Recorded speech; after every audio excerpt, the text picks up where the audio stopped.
오늘 이제 보려고 하는 것은 세 번째로 착한 사람 바나바라고 하는 내용입니다. 오늘 이제 착한 사람 바나바에 대한 이야기가 기록된 것이 오늘 우리가 읽었던 본문의 내용입니다. 스데반 집사가 순교한 이후로 예루살렘 초대교회에 큰 핍박이 일어나게 됩니다. 그래서 이것으로 인해서 예루살렘에 모였던 많은 성도들이 흩어지게 되었는데요. 그래서 20절에 보니까 19절과 20절에 어떤 사람은 베니게와 고브로 안디옥까지 일어났다. 또는 이제 구레네까지도 이르렀다. 이렇게 말하고 있습니다. 그런데 그 가운데 안디옥에 가게 된 성도들이 아주 열심을 내어서 주의 복음을 증거하고 또 성령께서 역사하시고 많은 사람들이 예수를 믿게 되었다. 그래서 교회가 부흥하게 되었다라고 이제 성경이 말하고 있습니다. 그때 이 소문이 예루살렘에 있는 사도들에게도 전하게 되었는데요. 사실 말하면 전하게 되었다고 하는 이야기는 무슨 뜻이냐면 안디옥에 있는 성도들이 우리를 좀 지도해 줄 만한 지도자를 좀 보내달라 이렇게 요청한 것이죠. 그때 예루살렘에 많은 사도들이 있고 또 보낼 만한 자가 있는데 그 중에 어떤 사람을 보냈습니까? 바나바라고 하는 이 한 사람을 이제 보내게 되었습니다. 바나바는 어떤 사람이기에 사도들이 그를 안디옥에 파송했을까요? 물론 우리가 지난 시간에 봤던 대로 믿을 만한 사람이라고 하는 것이죠. 믿을 만한 사람, 다시 말하면 이제 살인자 사도 바울을 이제 가서 만나고 이야기하고 영입했던, 물론 그렇게 믿을 만한 사람이기도 합니다만 오늘 이제 바나바는 어떤 사람이기에 이제 바나바를 안디옥에 파송했을까요? 오늘 24절에 나와 있죠. 바나바는 이제 착한 사람이요 성령과 믿음이 충만한 자라 이렇게 말씀하고 있습니다. 바나바의 신앙 인격이 드러나는 그런 말씀입니다. 영적으로는 성령과 믿음이 충만한 자다. 인격적으로는 어때요? 착한 사람이다. 이렇게 말하고 있습니다. 영성과 인성의 두 가지 다 인정을 받은 사람이다. 하나님께도 인정받고 성도들에게도 칭찬받는 그런 신앙 인격을 가졌다라고 하는 것입니다. 저와 여러분들은 어떤 인격을 갖기를 원하십니까? 다른 사람들이 저와 여러분들을 보고 무엇이라 평가하기를 원하십니까? 하나님이 저와 여러분을 향하여 무엇이라 말씀하실까요? 오늘 이 저녁에 우리 자신을 돌아보고 스스로 평가해 볼 수 있기를 주님의 이름으로 부탁을 드립니다. 이제 먼저 살펴볼 것은 그는 착한 사람이라고 하는 것이죠. 착하다고 하는 것은 어떤 의미를 가질까요? 착하다고 하는 것은 이제 물론 하나님이 그렇게 평가해 주셨습니다만 주변 사람들에게 받는 평가입니다. 많은 사람들에게 진실하다라고 하는 뜻을 가지고 있습니다. 모든 일에 성실하다는 의미를 갖고 있죠. 또 많은 이들에게 존경받는 자라고 하는 말을 포함하고 있는 말입니다. 그것이 착하다라는 뜻이죠. 반대로 한번 얘기해 볼까요? 다른 말로 표현해 본다면 다른 사람들에게 피해를 주지 않는 것이죠. 적어도 다른 사람들을 욕하거나 비난하지 않습니다. 또 자신의 일에 책임을 지는 사람입니다. 다른 사람들에게 원망을 받거나 이제 말 들을 일들을 처음부터 하지 않는다는 것이죠. 그러므로 착하다고 하는 이 평가를 받는 것은 그렇게 쉽게 받을 수 있는 말이 아니라는 거예요. 좀 진실하고 좀 성실하고 좀 존경받는다고 해서 받을 만한 것이 아니고 남에게 원망받을 일을 하지 않아야 되고 자신의 말과 행동에 책임을 져야 되고 또 다른 사람들에게 피해를 주지 않을 때에 받을 수 있는 이 평가가 착하다라는 말입니다. 그런데 안디옥 교회가 망하기에 세워져서 그런데 그 안디옥 교회가 세워진 이후로 가장 짧은 시간 내에 부흥하게 될 때에 안디옥 교회와 성도들을 가르치고 인도할 사람으로 누구를 보냈을까요? 돈 많은 사람, 능력 좋은 사람, 또는 리더십이 좋은 사람을 보냈습니까?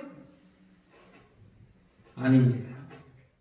가장 이제 앞세우는 덕목이 가장 착한 사람, 많은 사람들로부터 이제 덕망이 있는 사람, 자신의 말과 행동에 책임을 질 줄 아는 사람, 존경받는 사람, 성실한 사람, 진실한 사람, 그 사람을 이제 안디옥 교회의 리더자로 보냈다라고 하는 것입니다. 그러므로 저와 여러분들이 교회의 직분자가 되고 재직이 되고자 한다면 먼저 누구에게 인정받아야 됩니까? 하나님께 인정받아야 되죠. 그리고 성도들과 이웃들에게, 다시 말하면 안 믿는 사람들에게도 먼저 인정받기를 바랍니다. 나를 볼 때에 이제 사람들이 나를 보고 혀를 차거나 눈길을 피하거나 나와는 말도 하지 않으려고 한다는 것은 내 스스로 문제가 있는 거예요. 그 사람의 문제가 있는 게 아니고 나에게 문제가 있는 것이죠. 사람들이 나를 볼 때마다 언제든지 나를 찾고 나를 인정해주며 이거 해결하려면 아무개를 데려와야 돼. 이렇게 인정받는 것, 누구에게든지 덕을 끼치는 이제 바나바와 같은 저와 여러분 되시기를 주님의 이름으로 축원합니다. 바나바의 두 번째 신앙 인격은 성령 충만함이죠. 성령의 인도함을 받았다는 뜻입니다. 성령의 충만함이라고 하는 것은 내 뜻, 내 의지가 아니라 하나님의 뜻, 하나님의 의지를 먼저 앞세운다는 의미를 가지고 있습니다. 그러므로 하나님의 사람은, 다시 말하면 성도라고 한다면 성령의 인도함을 받는 것은 너무나도 당연한 것입니다. 근데 너무나도 당연한 그것이 어렵다 그 얘기입니다. 쉽지 않아요. 다시 말하면 성령 충만 받는다고 하는 것은 누구나 할 것 없이 다 해야 되는 일인데도 불구하고 이렇게 성경에 기록돼서 칭찬한다고 하는 것은 그것이 그렇게 쉽지 않다라고 하는 것을 의미하는 것입니다.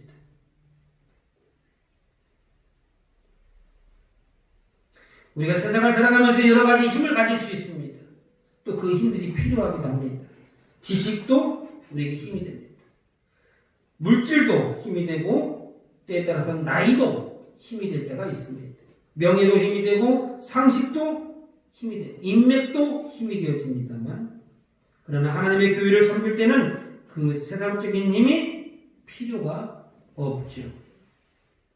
교회를 섬기는데 조금의 도움은 되겠지만 근본적인 힘의 원천은 아니다라고 하는 것입니다.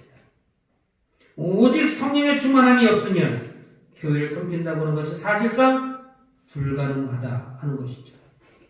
왜 불가능한 것이죠?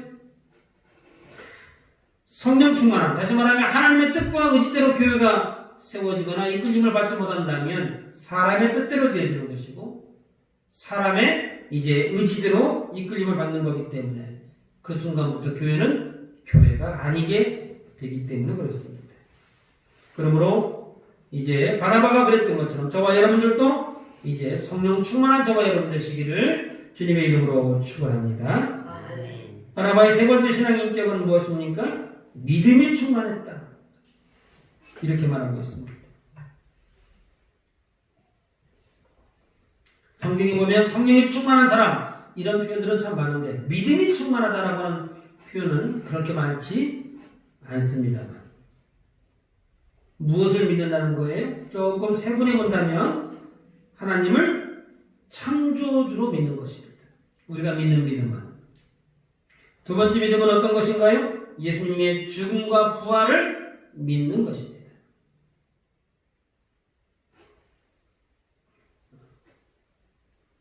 그리고 이제 성령께서 나를 구원의 길로 인도하실 것을 믿는 믿음. 이 세 가지 믿음을 우리는 믿음이라 이렇게 말하는데, 이 세 가지 믿음에 충만했다고 얘기해요. 창조자 하나님을 믿고, 또 죽음에서 부활하신 예수님을 믿고, 또 우리가 이제 승천하여 구원의 길로 영생의 복을 받을 것을 믿는다라고 하는 것이죠. 이와 같은 믿음이 충만하여 하나님과 성도들에게 인정받을 만한 믿음이었다라고 하는 것이죠. 성경에 기록할 만한 믿음이었다는 거예요. 적당히 믿는 믿음, 우리가 알고 있는 정도의 믿음이 아니고 성경에 기록될 만한 믿음. 안디옥 교회에 지도자가 필요하다면 당연히 바나바를 보내야지 라고 할 만한 그 정도의 믿음을 가지고 있었다고 하는 것입니다. 성령의 충만함을 받는다고 하는 것은 그러므로 하나님께 인정받은 결과입니다. 왜 그렇죠? 하나님이 주셔야 받을 수 있는 거예요. 그 이면에는 뭐예요? 우리의 끊임없는 노력, 사모하는 마음, 그것도 있어야 됩니다. 궁극적으로 하나님이 주셔야만 받을 수 있는 복입니다. 믿음이 충만하다고 하는 것은 뭐예요? 믿음이 충만하다고 하는 것은 물론 그거 하나님이 주시는 겁니다만 오늘 성경에 믿음이 충만하다라고 하는 것은 성도들 사이에 이만한 믿음이 없다는 것이죠. 성도들에게 인정받은 결과라 이렇게 말할 수 있을 것입니다.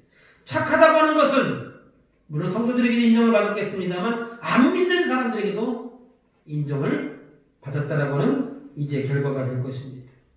그러므로 바나바는 하나님과 성도들 심지어는 믿지 않는 이웃들에게까지라도 인정받는 그런 사람이었다라고 하는 것입니다. 그럴 때 하나님께 쓰임받고 또 교회가 내세울 만한 큰 일꾼이 되는 것입니다.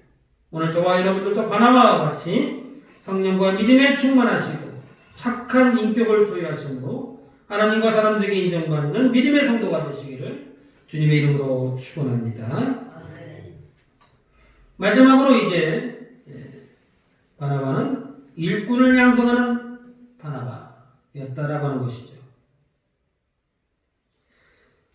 오늘 보면 25절과 26절에 이렇게 기록되어 있습니다. 바나바가 사울을 찾으러 다수에 가서 만나매 안디옥에 데리고 와서 둘이 교회에 1년간 모여있어 큰 무리를 가르쳤고 제자들이 안디옥에서 비로소 그리스도이다 일컬음을 받게 되었더라. 바나바가 안디옥 교회에 이제 파송에 갔을 때에 제일 먼저 한 것이 무엇인가요? 그것이 인재를 영입하는 겁니다. 안디옥 교회가 부흥하자 이제 바나바는 다수에 있는 바울을 영입했습니다. 안디옥에서 다소까지는 400리가 좀 넘는다고 부릅니다. 이제 학자들의 말에 의하면 이제 킬로미터로 환산해 보니까 157km. 157km면 여기서 어디까지 가야 되나요? 대전을 좀 넘어가야 되나요? 잘 모르겠습니다만 어쨌든 157km는 그렇게 자가용으로 가는 것이 아니니까 이렇게 만만한 거리는 아니죠. 그런데도 불구하고 이제 바나바가 안디옥 교회에 이제 담임하게 될 때에 혼자 감당하는 것이 아니고 함께 할 자를 찾았다는 것이죠. 그래서 사울을 직접 데리고 왔습니다. 그리고 몇 년 동안 가르쳤다고 성경에 이렇게 있죠? 1년간 모여 있어 큰 무리를 가르쳤다. 두 사람이 이제 안디옥 교회에 있는 성도들을 집중적으로 1년간 가르쳤다. 이렇게 말씀하고 있습니다. 다시 말하면 바나바는 좋은 일꾼이 있으면 마땅히 영입하는 것을 주저하지 않았고 두 번째는 뭐예요? 제자들을 양성했다라고 하는 것입니다. 그때 사울은 그냥 사울이었죠. 사울이 다수에서 기도하며 하나님의 일을 위해 준비하고 있었을 것입니다. 그를 찾아가서 일을 시킨 사람이 누구예요? 바나바였습니다. 이렇게 해서 사울이 바울이 된 겁니다. 그 전까지는 그냥 사울로 살고 있는 거예요. 그러나 그가 이제 바나바를 만나게 되어서 하나님의 일을 할 수 있었고 하나님의 일을 하고 싶어도 누가 자기를 붙여주지 않아요. 살인자라고는 이제 딱지가 붙어다니죠. 언제 우리를 배신할지 모르는 사람이라고 하는 이런 이미지가 있기 때문에 누구도 자기를 이제 함께 하자, 일을 하자라고 말해주는 사람이 없었는데 이 바나바가 이 사울이라고 하는 사람을 이제 찾아가서 그로 하여금 함께 일하게 되었고 그것으로 인하여 사울이 바울 되게 하는 결정적인 역할을 한 사람이 바로 이 바나바였던 것이죠. 이렇게 바나바는 하나님의 일꾼을 알아보는 눈이 있었어요. 그리고 주저없이 영입하게 되었고 또 제자들을 양성하게 되었습니다. 이렇게 될 때에 안디옥 교회에 두 가지 열매가 맺히게 되는데 첫 번째가 무엇인가요? 26절 끝에 보니까 안디옥에서 비로소 그리스도인이라 일컬음을 받게 되었다. 그리스도인이라고 하는 이름이 어디서부터 파생된 겁니까? 안디옥에서부터 그랬다는 거예요. 저 한 무리들을 향하여 저 사람들은 이제 예수쟁이야 이런 이름 붙는 거, 우리나라식으로 말하면 예수쟁이야 라고 하는 이름을 붙으려면 어느 정도 믿어야 되는 거예요? 적당히 믿어서는 안 되는 것이죠. 그 도시가 시끌벅적해야 돼요. 예수 믿는 것 때문에. 그럴 때 예수쟁이라고 말하죠. 그리스도인이라고 하는 이 이름이 쉽게 붙어진 게 아니에요. 안디옥에서 이 예수 믿는 사람을 모르면 이제 흔한 말로 간첩인 거죠. 그만큼 안디옥에 영향력을 미쳤던 사람. 그래서 그 사람들을 향하여 우리식으로 말하면 예수쟁이, 다시 말하면 그리스도인이라고 하는 이름이 비롯되었다라고 하는 것입니다. 그만큼 이제 바나바와 바울이 그만큼 말씀을 가르치고 영향력을 미치게 되었다라고 하는 것을 의미하는 것입니다. 두 번째 열매는 무엇인가요? 사도행전 13장 1절로 3절에 보니까 안디옥 교회가 바울과 그 다음에 바나바를 선교사로 파송하게 됩니다. 이방인 교회를 향하여 선교사를 파송하는 이 일에 이제 안디옥 교회가 쓰임을 받게 된 것입니다. 그냥 배운 것으로 그치는 것이 아니고 자신들의 말씀을 아는 것으로 그치는 것이 아니라 그래서 그리스도이다 그 정도 믿는 것으로 만족하는 것이 아니라 그 복음을 믿지 않는 이방인에게도 복음을 증거하는 일에 앞장서게 되었습니다. 그 중심에 누가 있었어요? 바나바가 있었습니다. 그래서 바나바도 직접 선교 여행을 떠나게 됩니다. 이와 같이 이제 한 사람의 헌신과 희생이 한 교회를 이제 세우고도 남는 그만한 영향이 있었다는 것이죠. 저와 여러분들도 이제 바나바와 같은 그와 같은 삶을 살아서 우리 주변 사람들을 변화시키고 또 그리스도이라 이름 불려지는 저와 여러분 되시기를 주님의 이름으로 축원합니다. 우리 한번 같이 기도하십니다. 갑자기 주신 말씀을 붙잡고 기도하실 때에 하나님 우리에게 선한 인격, 착한 마음을 품게 하여 주옵소서. 뿐만 아니라